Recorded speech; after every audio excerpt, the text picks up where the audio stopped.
Good evening, I'm Hafiz Marzukhi. Here are the top stories for tonight. Russia's Vladimir Putin and China's Xi Jinping hail strong ties as their countries ink a gas deal. And according to Donald Trump, India offers to reduce tariffs on US goods to zero. That and more coming up on AWANI International.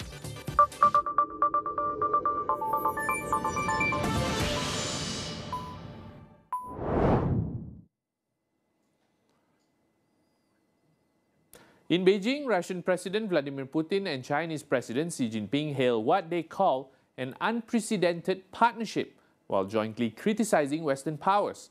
In fact, Putin declares that Russia-China relations are at their strongest point in history. The talks came ahead of a grand military parade marking 8 years since the end of the Second World War, with leaders from around the world set to attend, among them North Korea's Kim Jong-un.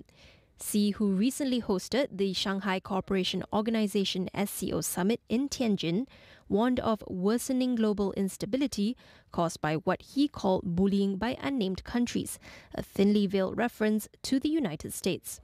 Meanwhile, at the summit, Putin defended Russia's invasion of Ukraine, saying that the crisis did not begin with Russia's attack on Ukraine, but resulted from a Western-backed coup. The SCO meeting brought together leaders from 10 member states, including India and Iran, pledging greater security and economic cooperation. At the same time, Russia is deepening its energy pivot to China, signing new supply deals as sanctions increasingly shut it out of Europe.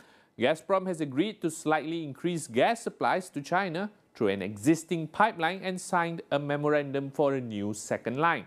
Pricing is set below what Europe once paid, underscoring how Moscow is leaning ever more heavily on Beijing to absorb its exports.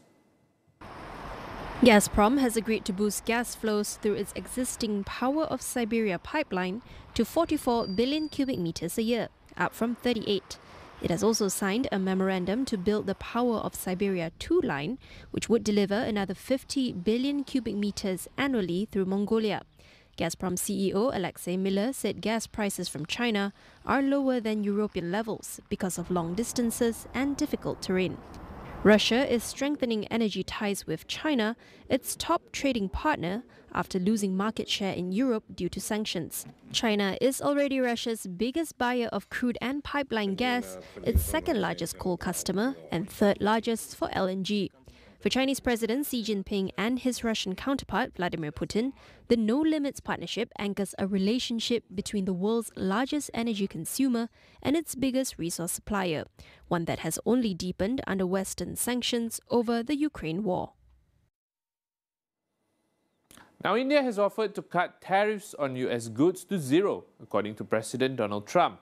But in a post on Truth Social, he calls the relationship between the two countries one-sided and says the offer had come too late. Trump's comments coincide with Indian Prime Minister Narendra Modi's visit to China for the Shanghai Cooperation Organization summit. Ties between Washington and New Delhi have been strained by US tariffs and India's purchases of Russian oil, despite past cooperation against China's influence. In contrast, Modi was seen holding hands with Russian President Vladimir Putin as they greeted Chinese President Xi Jinping at the summit. Beijing used the meeting to mend relations with New Delhi, with Modi making his first visit to China in 7 years. Xi agreed on Sunday that the two countries were development partners. We'll have more after the break. Stay tuned.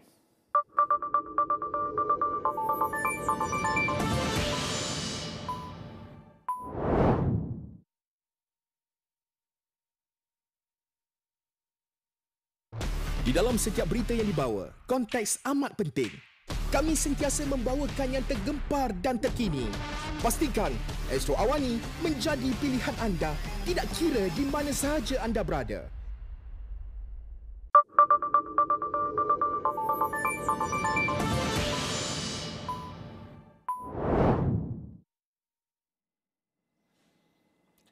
Belgium announces it will recognize a Palestinian state at the United Nations General Assembly. The confirmation from its foreign minister, Maxime Prévost, adds to the mounting international pressure on Israel, following similar declarations by Australia, Britain, Canada and France. Belgium will sign the New York Declaration backing a two-state solution where Palestine and Israel coexist peacefully. Prevost said the decision is driven by the humanitarian crisis in Gaza and by Israeli actions considered violations of international law. The recognition forms part of a joint diplomatic initiative led by France and Saudi Arabia. Prevost described it as a clear political signal against settlement expansion and Israel's ongoing military presence in Palestinian territories. Belgium is also preparing 12 sanctions on Israel. These include banning settlement products, reviewing government contracts with Israeli firms, and expelling Hamas leaders. At the same time, Belgium intends to push for European measures targeting Hamas while introducing domestic initiatives to combat anti-Semitism. According to Prevost, the ultimate goal is to increase pressure on both sides while supporting efforts to rebuild Palestine. Across ASEAN, 213 million youths, nearly a third of the population, are growing up in a region increasingly shaped by climate change. Now this week, UNICEF is bringing together more than 100 youth delegates for the ASEAN Children and Youth Climate Summit to share their experiences and call for stronger action. Reporting from Langkawi, here's our correspondent Farhana Sheikh with more. I am here in Langkawi for the UNICEF's ASEAN Children and Youth Climate Summit happening from the 2nd to 4th September, held in parallel with the 18th ASEAN Ministerial Meeting on the Environment. Now, over 100 delegates are here from across ASEAN to share their experiences on climate-related disasters, showcase their grassroots innovations, as well as chart the way forward for regional climate action. Day one saw back-to-back panel discussions, interactive sessions, as well as a live recorded podcast on the rights of children to healthy environment, as well as the role of youth leadership in driving solutions. Now, to talk more about the summit is Robert Gas, UNICEF representative to Malaysia, as well as special representative to Brunei Darussalam. And UNICEF is really honored to be able to be co-hosting this with the Ministry of Natural Resources and Environmental Sustainability. This is a really important event that is happening. It's really the very first time that children's and youth engagement is being formalized into the policy setting agenda. And so this is going to be an opportunity to shape policies. We have children and young people that are here representing all of the ASEAN member states, and will be contributing to the development of a declaration that will influence policy making, not just for specific countries, but basically for the region as a whole. We know that the climate crisis is a child rights crisis. It is a crisis that impacts every aspect of a child's life, from their health. We know that 90% of the disease burden that is a result of climate change and environmental degradation is borne by young people. We know that when schools close, the young people are most affected. We know that it also contributes to malnutrition, which has a very significant impact on under 5 mortality as well. So by children bringing in their real lived experiences, presenting those at the all-ministerial meeting for environment is an opportunity to shape the agenda. And Malaysia has been a leader in this respect by being the first country to actually formalize youth participation and youth engagement in the overall policy dialogue. So how it will impact is by informing ministers of issues that are important to young people, translating that into policies in their own countries, and by using the framework of ASEAN as a whole to be able to influence child rights in the region as a whole. That was Robert Gas on the overview of the summit. I also caught up with Nasha Lee, Climate and Environment Program Specialist from UNICEF Malaysia, who shared why climate change is fundamentally a child's right issue, and also discussed the challenges that children and youth face in making their voices heard by policymakers. So according to UNICEF statistics, in the ASEAN region, 41% of children face more than 5 climate and environmental shocks. And this is, 3 times more than the global average. So we're really seeing that, climate change is a child rights crisis because it exacerbates children's rights to education, to health, to nutrition, and basically their rights to have, a future, their rights to have a potential for opportunities and for growth. The biggest challenge that children and young people face is that they are often hurt in this kind of settings, but their recommendations don't directly inform decisions or key policies within this space. So very often children and young people are there as part of an obligation or kind of like a tick boxing exercise, but we really want to move it from participation to influence, where children and young people have a direct say in the decisions that matter to them, whether or not they'll have a future in the years to come, whether or not they'll have access to clean air, clean water, whether or not they'll have an environment that basically can fuel their growth and their survival in the future, and that's something that's really important. Now, as mentioned, a key outcome of the summit is the ASEAN Children and Youth Climate Declaration, to be presented directly to the ministers by the youth representative at the AMME. So stay tuned for that and more exclusive coverage only on Astro AWANI.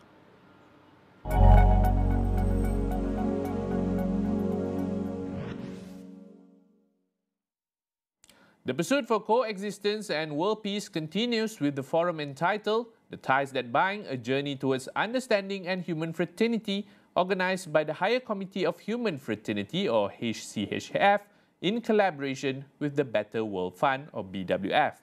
Let's hear more from our correspondent, Irfan Faruqi. Reporting from Venice, we just had a conversation through a forum entitled "The Tie That Binds Us," organized by HCHF and BWF, which bring about people from different backgrounds to talk about human fraternity and global unity from different perspectives. And one of those guest speakers that we managed to talk to at the sideline is a film producer, Joel Soller, and among other things, interesting things that he shared with us is about representation of people from different backgrounds in the world in filmmaking. I'll take a listen about what he said about this fair representation and balanced representation in filmmaking. We are here at the Venice Festival, and the Venice Festival offers a platform and visibility for this film. And a lot of time, a lot of those films don't have visibility. Kingdom of Heaven, for example, was a major Hollywood production, and of course the distribution was amazing. And this film, it was really the first time that Muslim, and for example, Salahuddin was portrayed in a very compassionate way with a Christian, which was the true history, by the way, of Salahuddin. That's why in the West we have a lot of respect for him. But to have it in a movie, sharing and promoting this value of coexistence, that was something new. Other than that, we also met with the former Prime Minister of Mali, Dr. Diaba, who shares a more interesting perspective regarding how we can bring people together in the principle of human fraternity. Because when we talk about human fraternity, this discussion will resolve around culture and religion, that become the centerpiece. But Dr. Diaba said that science can actually bring people together, and science knowledge itself can actually explain what is being human in a better and a more empirical way. So take a listen what he said about how we use science to actually bring people together. But human fraternity, from my scientific point of view, is more than moral. It is actually the key to the survival of the human species. And this is why I talk to you about how even the creation itself has created our solar system with all the 8 planets, different one from the other, each of them following their own dance around the sun and all that, with a different mass, a different speed and all that. But each of those is so well timed. And if you were to perturb just a little bit in any of them, automatically it will perturb the whole solar system. That's all what happens during the forum, but AWANI International will bring more about the initiative by HCSF to bring people together in the principle of human fraternity from time to time. So check out on AWANI International. That's all for now. Thank you.